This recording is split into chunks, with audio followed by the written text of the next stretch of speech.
Metro Noel card ദുരുപയോഗം ചെയ്താൽ 2000 ദിർഹം വരെ ഫൈൻ. ഷോപ്പിംഗിനും ഭക്ഷണം കഴിക്കുന്നതിനും നോയൽ കാർഡുകൾ ഉപയോഗിക്കാം. സാമ്പത്തിക ഇടപാടുകൾ സുഖപ്രദമാക്കാനാണ് ഈ സംവിധാനം. ദുബായിലെ പൊതുഗതാഗതത്തിന്റെ കാര്യത്തിൽ നഗരത്തിലും പരിസരത്തും നാവിഗേഷൻ വളരെ സൗകര്യപ്രദവും താങ്ങാനാവുന്നതും തടസ്സരഹിതവുമാക്കുന്നതിന് ഒരു തടസ്സവുമില്ലാത്ത സംവിധാനം സാധ്യമാക്കിയിട്ടുള്ളത്.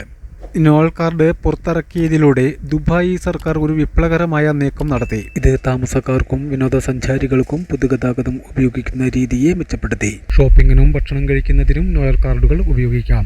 നോയൽ കാർഡുകളുടെ എണ്ണം ഏറ്റവും വലിയ നേട്ടങ്ങളിലൊന്ന് അവ ഉടമകൾക്ക് നൽകുന്ന സൗകര്യമാണ്. പൊതുഗതാഗതത്തിനും പാർക്കിങ്ങിനും പണം നൽകുന്നതിനും പുറമെ ചില കടകളിൽ ഷോപ്പിംഗ് നടത്തുമ്പോഴോ ഭക്ഷണം കഴിക്കുമ്പോഴോ നിങ്ങൾക്ക് ഇതിലൂടെ പണമടയ്ക്കാം. ഒരു ടാപ്പ് ഉപയോഗിച്ച് നിങ്ങളുടെ യാത്രാക്കൂലി, പലചരക്ക് സാധനങ്ങൾ, ലഘുഭക്ഷണങ്ങൾ, ഇന്ധനം അല്ലെങ്കിൽ മറ്റ് എന്തെങ്കിലും സാധനങ്ങൾ 200 ദിർഹംസിന്റെ പരമാവധി തുകയിൽ അടയ്ക്കാം. നോയൽ കാർഡ് ഉപയോഗിച്ച് നിങ്ങൾക്ക് വാങ്ങാൻ കഴിയുന്ന 2000-ലധികം ഔട്ട്ലെറ്റുകൾ മെട്രോ സ്റ്റേഷനുകളിലും പരിസരങ്ങളിലുമായി ഉണ്ട്. നിങ്ങൾക്ക് ഷോപ്പിംഗ് നടത്തുവാനും ഭക്ഷണം കഴിക്കുവാനും കഴിയുന്ന എല്ലാ നോയൽ വ്യാപാരികളിലേക്കും വേഗത്തിൽ ആക്സസ് ലഭിക്കുന്നതിന് നിങ്ങൾക്ക് നോയൽ പേ ആപ്പ് ഡൗൺലോഡ് ചെയ്യാവുന്നതാണ്. UAE, പ്രത്യേകിച്ച് ദുബായിൽ ഒരു നോയൽ കാർഡ് ചെക്കിംഗ് ഓഫീസർ നിങ്ങളുടെ നോയൽ കാർഡ് കാണാൻ അഭ്യർത്ഥിക്കുകയും നിങ്ങൾക്ക് അത് ഹാജരാക്കാൻ കഴിയാതിരിക്കുകയും ചെയ്താൽ ഡമാക്ക് പ്രോപ്പർട്ടീസ് അനുസരിച്ച് നിങ്ങൾക്ക് 200 ദിർഹം പിഴ ചുമത്തും. ഇത് ദുബായ് മെട്രോയ്ക്കും ബസ്സുകൾക്കും ബാധകമാണ്. കൂടാതെ അസാധുവായതോ കാലഗ്രഹണപ്പെട്ടതോ ആയ നോയൽ കാർഡ് ഉപയോഗിക്കുന്നതിന് 200 ദിർഹം മുതൽ 500 ദിർഹം വരെ പിഴ ഈടാക്കാം.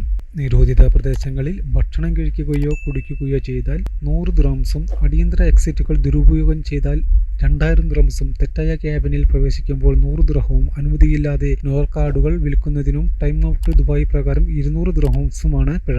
ദുബായിലെ പൊതുഗതാഗത സംവിധാനം ഉപയോഗിക്കുന്നതിന് നോയൽ കാർഡുകൾ നിർബന്ധമാണ്. യാത്രക്കാരുടെ കാർഡ് ഉപയോഗം പരിശോധിക്കാൻ ഉദ്യോഗസ്ഥരായ ഇൻസ്പെക്ടർമാർ കയ്യിൽ പിടിക്കാവുന്ന ഇലക്ട്രോണിക് ട്രാക്കിംഗ് ഉപകരണങ്ങൾ ആണ് ഉപയോഗിക്കുന്നത്. കൃത്യമായ നിരക്ക് കണക്കൂട്ടൽ ഉറപ്പാക്കാൻ ബസ്സുകളിലെ ചെക്ക് ഇൻ, ചെക്ക് ഔട്ട് സമയങ്ങളിൽ യാത്രക്കാർ അവരുടെ നോയൽ കാർഡുകൾ സ്വൈപ്പ് ചെയ്യാൻ നിർദ്ദേശിക്കുന്നു. ബസ്സിൽ നിന്നും ചെക്ക് ഔട്ട് ചെയ്യുന്നതിൽ പരാജയപ്പെടുന്നത് പരമാവധി നിരക്ക് ഈടാക്കുന്നതിനും കാരണമായേക്കാം. സുഖകരമായ യാത്രകൾക്ക് വീഴ്ച വരാതിരിക്കാൻ നിങ്ങളുടെ നോയൽ കാർഡ് ദുരുപയോഗം ചെയ്യാതിരിക്കാൻ പ്രത്യേകം ശ്രദ്ധിക്കുക.